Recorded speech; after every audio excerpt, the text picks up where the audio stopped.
নমস্কাৰ। সবল মহিলা সবল সমাজ মানে মহিলা শক্তি সবল হ'লেহে এখন সুস্থ আৰু সবল সমাজ গঢ়ি উঠিব।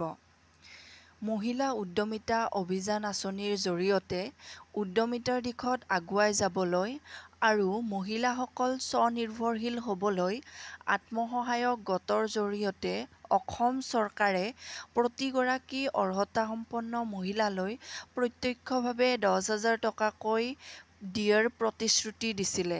সেই প্ৰতিশ্ৰুতি অনুসৰি মুখ্যমন্ত্ৰী মহিলা উদ্যমিতা অভিযান পুঁজি বিতৰণৰ সূচী মুকলি কৰি দিছে।